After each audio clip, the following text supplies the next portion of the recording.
কি হয়েছে রাজু? লাগাতে লাগাতে হঠাৎ করে থেমে গেলে কেন? তো উঠবে না তো বাড়া কি করবে? তোর বাকুনিতে মনে হচ্ছে আমার বান্টু ঠিক মতো সেটি খাচ্ছে না, আর তোর পালাগুলো তো ঝুলে গেছে, মনে হচ্ছে তুই চার ছেলের মা হয়ে গেছিস রে। রাজু, তুমি এমন ভাবে বলছো কেন? তুমি তো টেনে টেনে ঝুলিয়ে দিয়েছো। রোজ রোজ 3 বেলা করে লাগালে কি থাকে? ঠিক মতো টাইট ঝুলবেই তো, একটু একটু ঝুলবেই তো, ওতেই তো মজা। তুমি মুখে ভরে নেবে, দেখবে গপ করে তোমার মুখের ভিতরে ঢুকে যে টাইট এর মতো হয়ে যাবে। মুখে তো বাড়া ঢুকছে না, অনেক বড় হয়ে গেছে, আমি ও সামলাতে পারবো না, আমি আর পারছি না তোকে লাগাতে। অমন কথা বলে না রাজু, আরেকবার এসো প্লিজ। আমার ঠিক মতো পানিই বের হয়নি।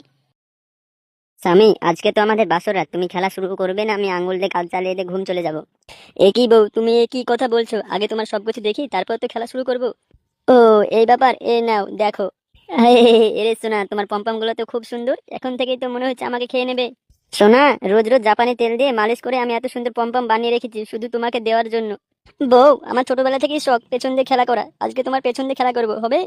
ওলে বাবালে, তাই নাকি? তুমি পেছন দিয়ে খেলা করতে পারবে? হ্যাঁ হ্যাঁ পারবো, তুমি একবার দিয়েই দেখো না, আমি তোমার গোটা ইঞ্জিনের মোবাইল বের করে দেবো।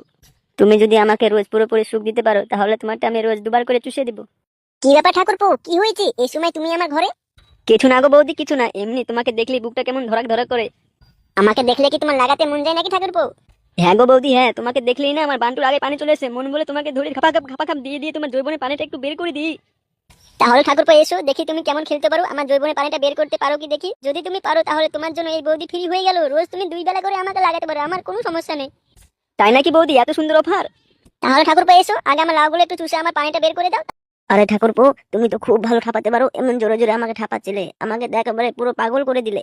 হি হি হি, বৌদি তোমার পছন্দ হয়েছে? আমি বলেছি না আমার নাম ফুতো, তুমি যেখানে দিবা সেখান থেকে করে দিবো তোমার গুতো। ঠাকুরপো, তোমার লাগানো আমার খুব পছন্দ হয়েছে, আজ থেকে আমি তোমার কাছে প্রতিদিন দুবার করে ঠাপান খাবো। বৌদি, তোমাকে লাগিয়েও আমার বান্টুটা খুব শান্তি পেয়েছে, তোমার যা পাকান, দেখলেই তো আমার বান্টুটা আবার পানি চলে আসলো। আর তোমার লাভি, তোমার নাভির ওখানে মনে হয় তোমার বাকুনিতে বাদ দিয়ে তোমার নাভির ওখানে আমার বান্টুটা ঢুকিয়ে দিই। ওহ সেই। তাই নাকি রে দেওর? এই মাদারের বাচ্চা, দাঁত বের করে শুধু নাভি দেখলে হবে? হি হি হি। আরে বৌদি, তোমার যা নাভির ভাঁজ তা দেখেই তো আমার বান্টু দিয়ে টপ টপ করে পানি বেরিয়ে যাচ্ছে, মনে হচ্ছে বান্টুটা তোমার বাকুনিতে বাদ দিয়ে নাভির ফুটোতে ঢুকিয়ে দিই।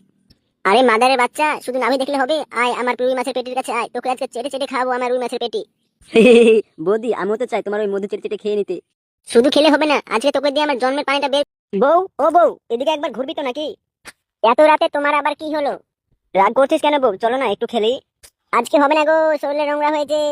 করে কোথায় নোংরা হয়েছে? কিছুই তো দেখতে পাচ্ছি না। কোন মূর্খ ভাতারে আমার কিচ্ছু বুঝে না। বুঝিয়ে বলবি তো, তারপর বুঝতে পারবো নাকি? বলছিলাম মেন্স হয়েছে গো, এই সময় করতে হয় না, এই সময় করলে বাচ্চা হয়ে যায়। আরে বাচ্চা হলে তো কি হলো, আমি তো তোর ভাতার নাকি? বাচ্চা হলে কোনো সমস্যা নেই, দে আমাকে একবার দে।